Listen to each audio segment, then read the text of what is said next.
Coming up next on Good Morning El Paso, residents in Tornillo are eagerly waiting for their faucets to come back on again.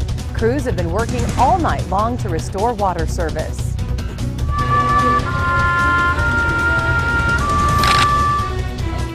After more than 2 decades since his death, the civil rights icon finally given military honors at his gravesite. A stage collapses at the end of a high school musical, injuring nearly 2 dozen students. One was even listed as critical. We have an update on the condition. Live, where news comes first. From the Mesilla Valley and Las Cruces to El Paso and the borderland. This is ABC7's Good Morning El Paso. Well, good morning. At 6 o'clock, it's a wet morning out there in the borderland. But will the rain continue or will it move on out? A very good morning to you, El Paso, Las Cruces, and Juarez. I'm Stephanie Valle. And I'm Hillary Floren. Good morning, everyone. Let's talk to Crystal about that. Is the rain going to stick around? Because we had some nice little showers this morning. We sure did. Yeah, absolutely. The rain's still moving through this morning, as we just saw on our clouds and radar map. The thing is, it's looking like it's actually moving out for good, at least for today. Then we're looking at more chances of rain into your weekend. Here's a zoom in to where the rain has moved through this morning. In El Paso and Doña Ana County, still some scattered, very spotty rain showers. Now tracking into the lower valley and far east parts of town. But Otero County is getting the more bulk rain this morning as it continues to path along to the northeast. As for your temperatures out there this morning, some of our WeatherNet sites, we're tracking a temperature of 51 Dr. Nato Middle School and 53 here at the KVIA studios. Also into the 50s, Loma Terrace Elementary School, and 54 at Mountain View High School. So with 50s this morning, what are we looking at later today thanks to some of that rain-cooled air? We'll talk about forecast temps, but also wind gusts, a big issue in the days to come. All that info coming up. Thanks, Crystal. Developing right now, residents in Tornillo have running water again. This is brand new into our newsroom. County Commissioner Vince Perez, who represents Tornillo, says the new water pump was finally installed and the water is back on now.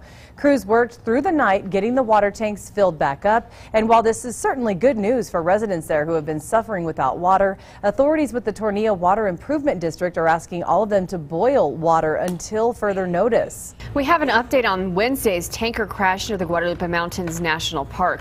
The El Paso truck driver who crashed that gasoline tanker has died. Last night, we spoke with the sister of Alberto Arzate Jr. She confirmed the news. She also told us Arzate had just gotten married in February.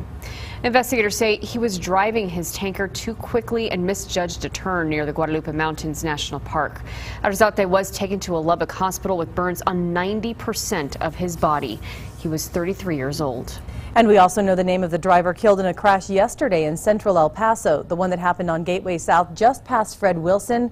Police tell us 18-year-old Jacqueline Galindo was driving south on US 54 when she lost control and slammed her car into a light pole. She was not wearing her seatbelt. Galindo, the only one in the car, and died at the scene. Investigators are now looking into whether speed or alcohol were factors. And 5 teenagers are in the hospital this morning after the car they were riding in went off an embankment on the west side. This happened around 8 o'clock last night at Castellano and Everest. All we're being told is that the 5 were taken to the hospital. One of them is in critical condition. Police say the child who fell into a pool Wednesday night is still in the hospital. This happened on the 10,400 block of Byway in East El Paso. Police are not releasing any more details, only telling us that 1-year-old is still in critical condition. We're also trying to figure out if the pool was fenced in. We'll update you as soon as we get any new information. Nearly 2 dozen high school students get hurt as a stage collapses at the end of a high school musical. Andrew Spencer reports the horrible accident was caught on camera.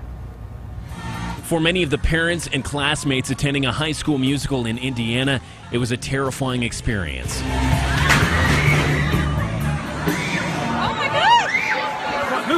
It was the finale, everybody was singing, it was the last song, and then you just hear this huge bang, and then all the students disappear. It just collapsed underneath. There was splintered wood everywhere. There were mothers crying, dads like standing up, like running up to the stage, make sure their kid was okay. It was, man.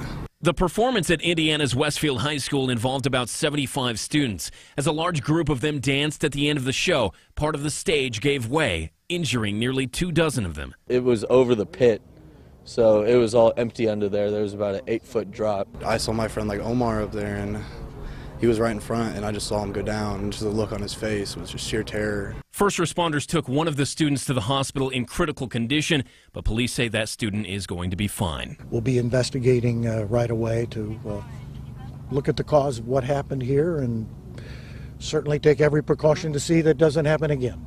School officials plan to continue holding class today, saying guidance counselors would be on hand to help any of the students that needed it. I'm Andrew Spencer reporting. We're getting closer to Election Day here in the Sun City. Voters could decide on what firefighters in the city haven't been able to do, coming to an agreement on pay and benefits for the El Paso Fire Department. ABC 7's Denise Olivas is live right now with more on this story. Good morning, Hillary. Early voting is underway right now, and the city says taxpayers can't afford what firefighters are asking for. The fire union says the firefighters have sacrificed for the city, and what they're asking for is fair. So let's take a look at what's on the ballot. If you vote for the fire union's ballot proposal, it would cost the owner of the city's average $124,000 home more than $57 over the next 3 years. The city proposal would have less than a $5 impact, but the city's latest compromise offer would have more than a $30 impact. Most firefighters have the Buy Up Family Plan, and the city's new offer would increase their bi-weekly payment from $122 to $290 later this year to $547 by 2018. The city is also offering a wellness plan that could trim up to $150 a month from that cost. And at yesterday's Fill the Boot campaign kickoff event, City Rep Emma Acosta weighed in on why voters should be informed before they go to the polls. A sample ballot shows that instead of charts to illustrate the issue that was agreed on is not on the ballot. Instead, voters will see long, wordy questions.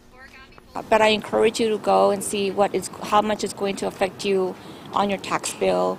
If you're supporting the firefighters, how much it's going to cost you if you support the city's referendum, the city's portion of it. It's united our membership in great numbers to get out and talk to the community and get the community's feedback on how strongly they do support their El Paso firefighters and what we do for the community and the public as a whole. A younger says or adds that he feels that the community will vote in support of the firefighters. Again, early voting is underway. Hillary, back to you. All right, thanks, Denise. Civil rights activist Cesar Chavez received final military honors more than 2 decades after his death.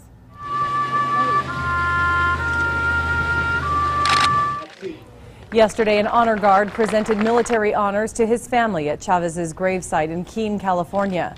He served 2 years in the Navy in the 1940s and went on to become a legendary farm labor organizer and activist. His family chose Thursday for the ceremony because it was the anniversary of his death, April 23, 1993. Active duty and reserve sailors served on the honor detail, presenting American flags to his family as part of that ceremony.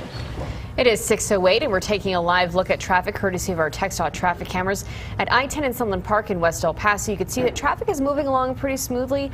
Looks like the roads are a little wet there on the shoulder, but otherwise no problems. Looking nice out there, I-10 in Sunland Park. All right, well, we have much more to come here on Good Morning El Paso today. We hope you'll stick around. The changing seasons comes a change in the menu. We'll see how one restaurant is adapting.